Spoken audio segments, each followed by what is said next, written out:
Permintaan bagi seorang muslim mukmin, saya ingin sebutkan poinnya dulu ya. Yang pertama adalah hubbullah. Ya. Cinta kepada Allah dengan sangat. Cinta kepada Allah itu dibuktikan dari mana? Kalau kita bicara tentang waktu contohnya. Satu hari satu malam Allah kasih waktu kita berapa menit?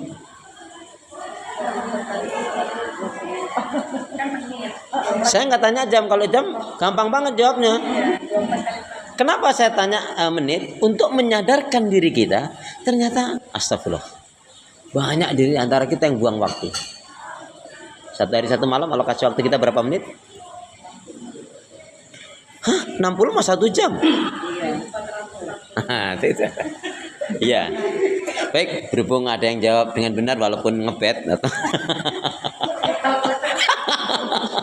nggak masalah, yang ya, tapi walaupun jawabnya yang penting kan benar gitu ya, walaupun ngebet ya. Karena nanti ada yang jawab benar, kan nanti boleh pulang semua setelah selesai itu ya. Jadi gini, adanya umrah bayar sendiri ya. Jadi gini, saya ulangi, satu hari satu malam Allah kasih waktu kita 1440 menit. Pertanyaannya cuma satu, dari 1440 menit yang betul-betul pure untuk ibadah berapa menit? Nah, ini menjadi sadar kita.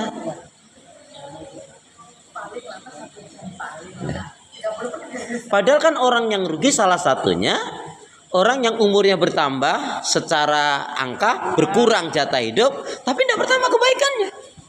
Kan ngeri.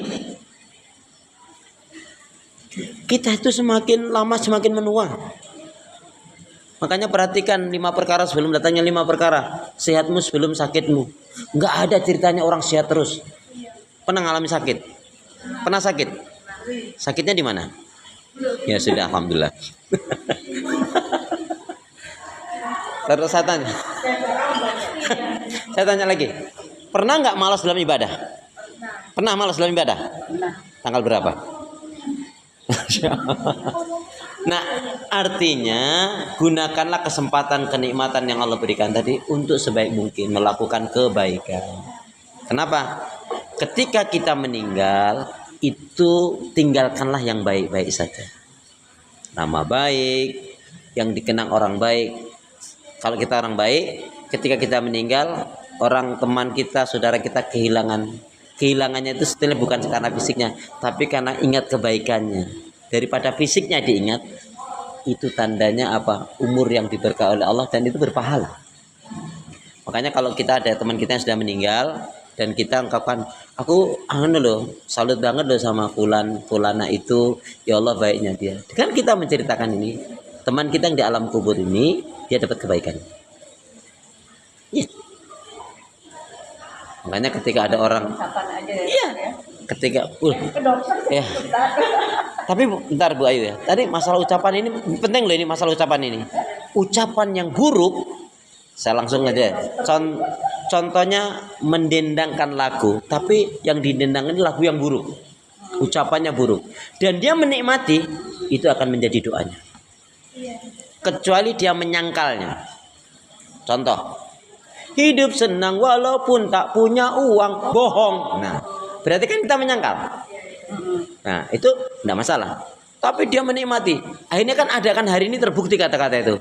Dengan lagu yang jelek, dia menikmati. Dapat uang, tapi bagaimana di air tuanya? Seperti yang dia lakukan. Ingat kan? Aku rela menderita. Itu kan? Walaupun hidup di gubuk tua. Itu menderita betul kan pada akhirnya? Loh, kan ada kan? Gak usah disebutkan ya. Hati-hati. Makanya mohon maaf, walaupun nampaknya macam tadi, misalkan Bu Desi, Assalamualaikum, lagi apa Bu Desi? Ya, ini lagi cari sesuap nasi. Ya itu doamu. Kenapa nggak bilang ini? Nah, kecuali ditambahkan. Karena kadang-kadang kesannya merendah, tapi itulah menjadi doanya. Makanya dia susah terus, nggak pernah pegang duit. Artinya nggak pernah duit itu nggak bisa nabung, nggak bisa punya ini punya itu karena doamu. Lagi ngapa ini misalkan ya, yang misalnya lagi goreng, lagi masak, lagi alhamdulillah ini aku lagi nyiapin menu misalkan. Nggak, mungkin dia jual kerupuk, jual roti, jual kue. ya lagi cari rezeki yang halal biar bisa umroh, masya Allah. Kenapa? Kita tuh mbak punya mimpi kalau bisa punya 15 mimpi yang dahsyat. Jangan ecek-ecek. Aku pingin yang penting bisa jalan. Ya cuman bisa jalan aja, nggak bisa ibadah atau apa? Loh ya kan? Kita bangun tidur, kaki nggak bisa digerakkan, mau apa? Tangan bisa digerakkan, mau apa? Dan kita bisa menggerakkan, bisa bicara. Ini karena rahmat pertolongan dari Allah Subhanahu wa taala. Makanya tidak ada cinta yang harus betul-betul kita pahami kecuali cinta kepada Allah dengan sangat. Al-Baqarah 165. Wa minan nasi may yattakhidhu min dunillahi andada yuhibbunahum ka hubbillah walladzina amanu ashaddu hubban lillah. Dan di antara manusia ada orang yang mengambil tandingan-tandingan sesembahan selain Allah, mereka mencintainya seolah-olah mereka mencintai Allah, akan tetapi orang beriman itu amat sangatlah cintanya kepada Allah. Mohon maaf, jangan pernah kita cintai orang yang tidak mencintai Allah. Capek. Iya kok. Allah jadi tinggal kok. Jangan pernah mempertahankan ya cinta yang nggak bisa membawa kebaikan.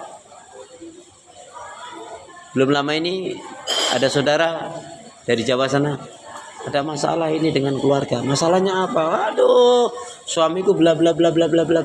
Betul yang kamu katakan, jujur. Terus kira-kira kalau dia tobat, dia baik, sadar nggak? Sadar. Kira-kira kamu mau nerima nggak? Udah nggak deh. Beberapa tempat saya tanya, seperti di Tebet beberapa hari yang lalu, Jumat pekan yang lalu. Ibu kira-kira kalau nanti meninggal di akhirat pengen nggak ketemu dengan suami ibu? Enggak Ustaz, enggak. Sampai ekspresinya loh, kok enggak bu? Oh Ustaz udah enak banget katanya gitu. Ya akhirnya ternyata bisa itu karena tadi ya sebelumnya sebetulnya itu kan di umum ya, artinya ketika salah nggak saya Ustaz kalau saya minta pisah dengan suami saya. Nikah itu ya, ini untuk kita perhatikan, nikah itu, dari nikah itu dapat nggak keberkahan ibadah? Iya, ibadah terpanjang, tapi bisa nggak kita dapat nggak keberkahan ibadah itu? Kalau kita dengan menikah tidak ada tambah kebaikan ibadah kita, ini nggak berapa. Yang kedua, dengan nikah itu ketenangan, ketentraman hati kita dapatkan nggak? Jangan sampai kita tersiksa. Kalau tersiksa itu apa? Holong mido arsaku, kata orang Batak. Ada nggak dari Batak ini? Ada nggak? Aman, holong hadong. Itu lain lagi. Ya. Jadi holong mido arsaku ya itu artinya bertepuk sebelah tangan. Ya. Holong mido arsaku artinya ya bertepuk sebelah tangan. Baik. Jadi ketika bicara rumah tangga dikaitkan dengan cinta kepada Allah, dapat nggak kebaikan ibadah? Nggak dapat katanya. Terus hatimu nyaman, aduh hatiku sumpek. Nah, dulu nggak tahu katanya. Kemudian dia tanya lagi. Terus ekonomi kamu, aduh ekonomi marat-marit, aku pontang-panting sendiri. Ini suami nggak peduli. Ibadah nggak dapat, ketenangan ketentraman hati nggak dapat, ya ekonomi dari sedikit sumpek, harusnya istri itu duduk yang manis, tinggal berdandan bersolek, sudah ketika suaminya datang dia gembirakan. Nah, dan yang satu lagi yang keempat adalah secara fisik dapat nggak kamu merasakan kenikmatan? Suami istri kan harus dapatkan kenikmatan secara fisik itu, enggak juga. Apanya yang dipertahankan, batin nggak ada. Ingat loh, hidup ini pilihan. Mau tumbuh atau layu, mau bangkit atau sakit, mau susah atau bahagia. Mau begitu-gitu saja atau berubah, tergantung pada diri kita, tentunya dengan minta pertolongan kepada Allah. Orang beriman itu begitu, merdeka. Makanya apa? Ya, jangan pernah pertahankan cinta yang tidak dikaitkan dengan Allah. Capek. Kalau bahasa saya tadi, jangan pernah kau cintai orang yang tidak mencintai Allah. Maka orang yang cinta pada Allah nyaman. Dia yakin saya bisa begini karena Allah. Ya, makanya seorang istri harus selalu banyak berdoa, ya Allah, jagalah suamiku, lembutkan hatinya, jauhkanlah dari keburukan dan fitnah, jauhkan ya Allah dari wanita-wanita yang menggodanya. Jangan nyumpahin, aku nggak yakin deh Pak, kamu kalau di luar nggak selingkuh. Oh selingkuh gara-gara ucapanmu itu. Mak gimana kabar? Baiklah aku mah happy, nggak tahu kalau kamu. Ya Allah, astagfirullah. Astagfirullah. Ma masak apa ma? Lihat sendiri sana. Ya Allah. Astagfirullah. Astagfirullah. Na'udzubillah min. Baik ya. Yang kedua, hubbur Rasul. Cinta kepada Rasul. Nah, nanti kita akan di pertemuan next time selanjutnya kita akan bahas lebih terperinci ya. Cinta kepada Allah itu tanda-tandanya, ciri-cirinya, buktinya apa. Ya. Kemudian hubbur Rasul ini paling tidak kan kita banyak bersolawat kepada Rasul. Bisa solawat kepada Nabi? Ya. Ya, bisa solawat kepada Nabi? Bisa solawat kepada Nabi? Bisa. Nah ini kan masalah. Iya. Masa ditanya bisa salawat kepada Nabi? Bisa. Kapan jawabnya? Allahumma sholli ala Muhammad. Ya. Allahumma sholli ala Muhammad. Itu di antaranya ya. Jadi kemudian mohon maaf, pernah nggak panjenengan melazimkan sholawat kepada Rasul? Ya, setiap hari itu sekian ratus atau sekian ribu. Loh, ini ya saya tanya sekarang. Ini pertanyaan yang sangat mudah sekali. Gimana sholawat Nabi yang benar? Seperti kita tahiyat. Gimana sholawat Nabi yang benar? Gimana sholawat Nabi yang benar? Ya, gimana? Nah, kenapa? Saya sudah berapa, ini mungkin yang ke-17 tempat mungkin saya tanya, nggak ada yang benar. Ternyata sini sama. Gimana sholawat Nabi yang benar? Itu kan lafadznya, saya nggak tanya lafadznya. Itu lafadznya. Kalau saya tanya Bu Eva, sholawat Nabi, lafadz sholawat Nabi yang benar, betul. Allahumma sholli ala Muhammad, Allahumma sholli ala Muhammad. Itu kan lafadznya. Tadi pertanyaan saya, sholawat Nabi yang benar gimana? Ini. Ayo pura-pura mikirnya jangan terlalu lama.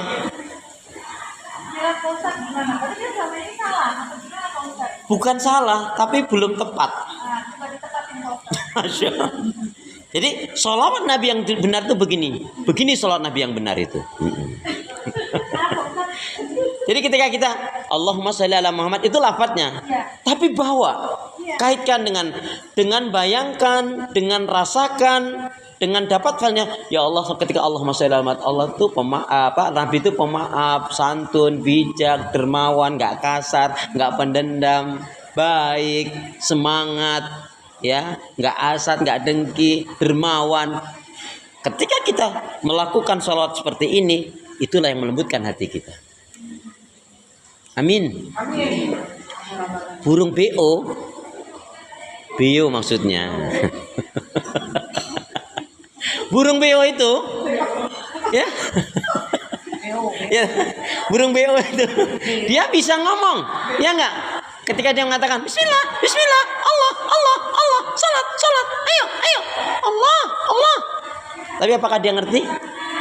Nah, apa hubungannya dengan orang yang berdoa, orang yang melafaz Allahumma sholli ala Muhammad, tapi dia nggak ngerti dibarengi dengan rasa?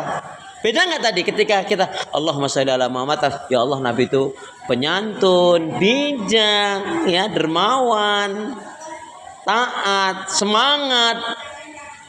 Beda nggak? Nah, itulah sholawat Nabi yang benar. Berarti selama ini kita sholawat Nabi banyak dilafaz, belum sampai pada kolbu dan rasa kita. Nah, baik. Yang ketiga, hubbul Quran. Cinta kepada Al-Quran. Ikutin saya. Bismillahirrahmanirrahim. La sa'ada fi hayatina illa bil Qur'an. La sa'ada fi hayatina illa bil Qur'an. Tiada kebahagiaan dalam kehidupan kami kecuali dengan Al-Qur'an. Ya. Amin. Kalau ditanya, Anda termasuk yang sering pegang Quran, baca Quran, ngeliat Quran atau mindahin Quran? Halo? Satu hari baca Quran berapa kali? Habis maghrib sekali.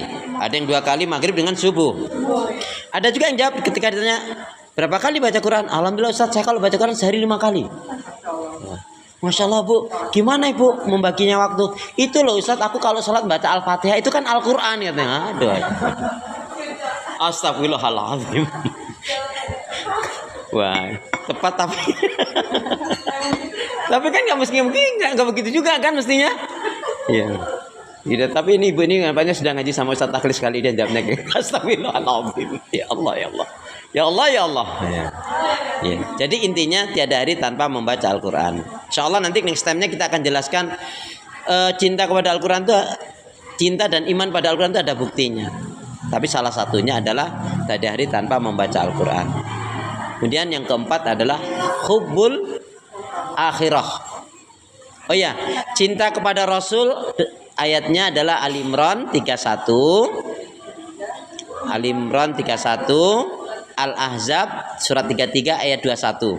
Itu cinta pada Rasul. Kalau cinta kepada Allah Al-Baqarah 165. Al-Ahzab surat 33 ayat 21.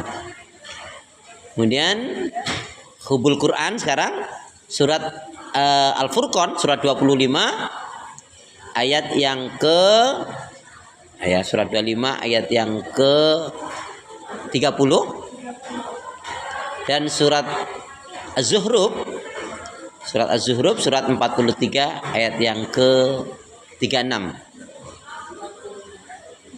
Ya. Baik, itu yang ketiga. Kemudian yang keempat adalah yaitu hubul akhirah. Cinta kepada akhirat.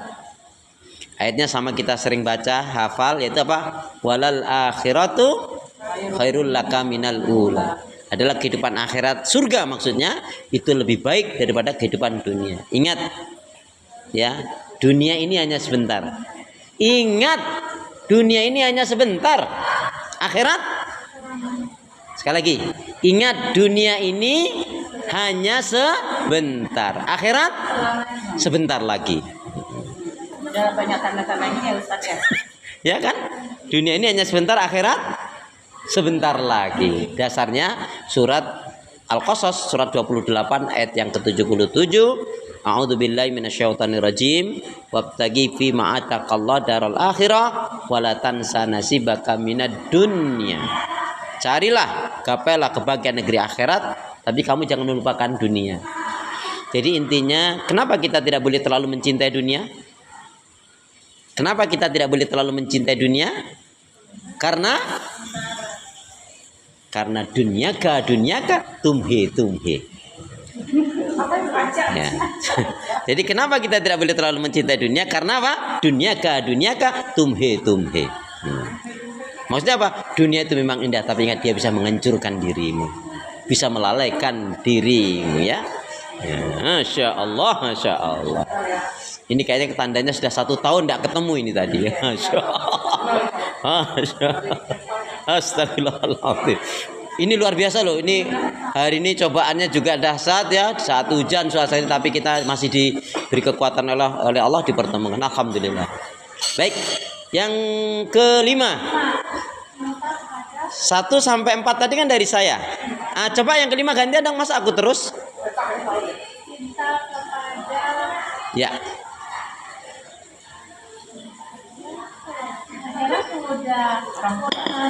Cinta pada Allah, cinta pada Rasul, cinta pada Al-Quran, cinta pada akhirat. Satu lagi cinta pada orang tua. Terus yang kakak, adik, saudara nggak dicintain gitu. Keluarga, terus tetangga, teman, sahabat enggak gitu. Sama manusia. Manusia yang mana? Yang kelima apa? Hah? Cinta pada Allah sudah, cinta pada Rasul sudah, cinta pada Al-Quran sudah, cinta kepada akhirat sudah. Yang kelima cinta pada anak yatim. Jawabannya baik, tapi bukan itu yang dimaksudnya. Mukmin yang mana? Anak, kalau kita sama anak mertua terus mertuanya enggak. Jadi yang kelima adalah cinta kepada ahlul jannah. Ahli surga. Ahli surga itu mau kakak, mau adik, mau orang tua. Kakak, adik kalau nggak bener ya enggak. Ya, mukmin yang akan ngakunya mukmin aja juga enggak juga. Berarti yang memang dia memang pantas untuk menjadi penghuni surga. Surat 9 ayat yang ke-100 ya. Ya, At-Taubah. Nah, itulah inti poin kajian kita hari ini, yaitu cinta yang benar bagi seorang mukmin ditujukan kepada Allah, cinta Rasul, Al-Quran, akhirat, dan ahli surga. Nanti ahli surga kita akan belajar biografi orangnya, amalan-amalannya yang mengantarkan ke surga itu. Yuk kita berdoa. Bismillahirrahmanirrahim. Allahumma khtim lana bil Islam, wakhtim lana bil iman, wakhtim lana bihusnil khatimah. Ya Allah, akhirilah kehidupan kami dengan Islam, dengan iman, dan husnul khatimah. Ya Allah, ya Arhamar Rahimin,